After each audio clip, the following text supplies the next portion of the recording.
Heliocentrism is not just unbiblical, it's borderline satanic, if not satanic. So you'll hear a lot of Christians even say that the Bible says the earth is a globe, and that couldn't be the farthest thing from the truth.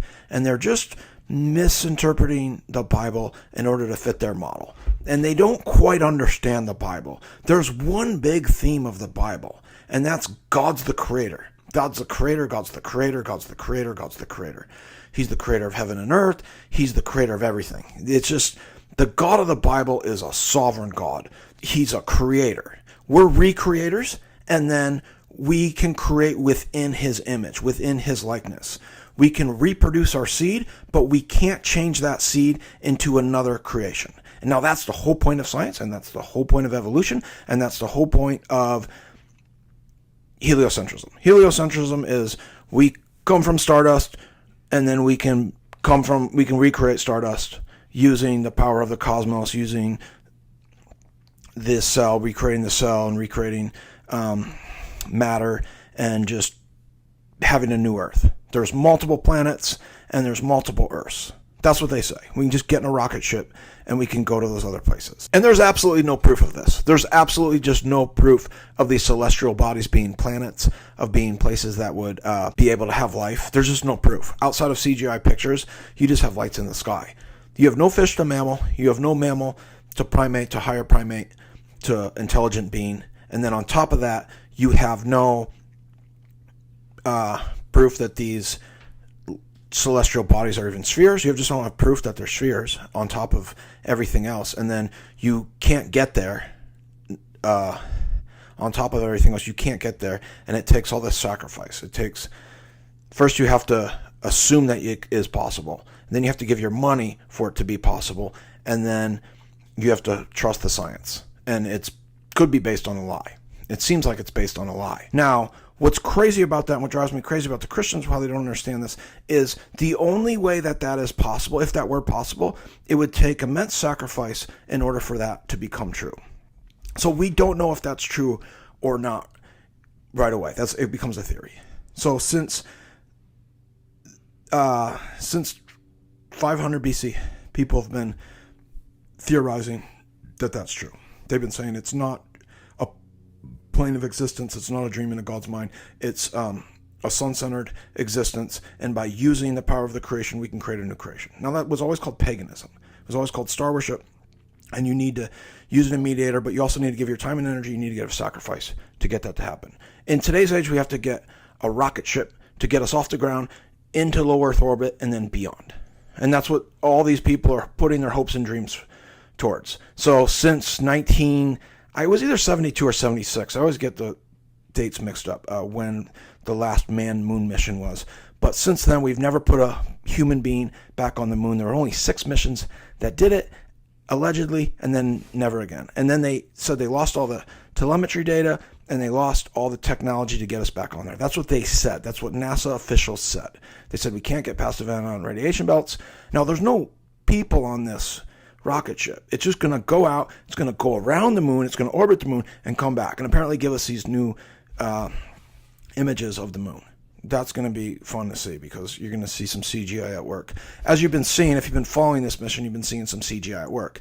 Now, it costs a lot of money, and you can see where the money's being spent. It's being spent towards computer programmers and pools and all the camera trickery. That's where your sacrifice is going. Now, people have this hope and they have this dream and they have this meaning to recreate the creation and put all their hopes and dreams and the world's problems on a rocket ship and then recreate it using man's ways, using the power of the creation. Now, that is so against the Bible. It's just so against the Bible. The knowledge of good and evil, the tree of good and evil, the knowledge of good and evil was doing this, was eating a piece of fruit that you're going to have everlasting life from. So when Eve, the devil, I believe it's an allegory. There's a tree. There's all these other trees that produce fruit. So I believe God created the earth, and there was all these big giant trees, as big as mountains, as big as David's tower, and they had all these big fruits, and they were protein. God called it meat, and it had everything you needed. The weather was way different. It created this canopy, and it wasn't as humid, and it wasn't as cold, and it wasn't as hot. It was just good. It was just perfect.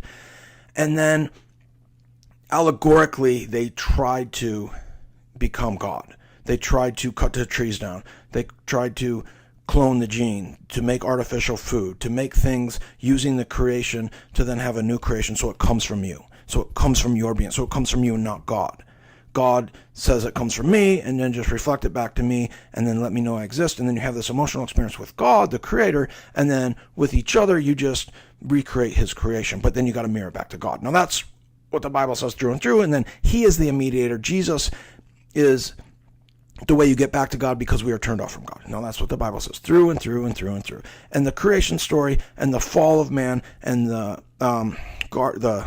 tree of knowledge of good and evil is 100% saying that you're just creating a new creation within a creation. That's what the Bible's saying in that story. And heliocentrism is using the sun, putting the sun in the center. Now, the ancients understood this. They understand that geocentrism meant the earth was in the center of existence. All geocentric worldviews has the earth in the center, heaven above, and hell below. We're in the middle of existence. There's a heaven below, above. There's a God creator outside, and then there's the depths. We come out of the depths. We are carbon. We are dead gas. And then God breathes life into us, giving us our soul, giving us our spark. Now, we don't want to attribute that to a God. We want to become God by getting on a rocket ship and going to outer space. And it takes this immense sacrifice. It takes money, and it takes time, and it takes energy. You got to believe it. You got to want it. It's 2022, and we can't get a person past low Earth orbit. I don't even believe they go past low Earth orbit. I don't believe they go above 90,000 feet. And I challenge anybody to get me telemetry data that says they've ever sent a rocket ship above 90,000 feet. Maybe up to 120, but there's no telemetry data that goes higher than 120. You just can't find it. Everybody that says they do can't produce you the telemetry data. They can't give you the printout of the pieces of paper. Just send me a file of it. Don't worry about whether I can read it or not. They just always hide behind that excuse. Send me the data. You don't have data that says you went that high. You just don't have it. And it takes all this time, and it takes all this energy, and it takes all this sacrifice to believe this system. And you're believing in a God. You're believing in a pagan system. And a lot of the so-called Christians, the evangelicals of this world, are in on it. They're pagans. They're not Christians. You're pagans. If you're worshiping NASA and you call yourself a Christian, you're a pagan.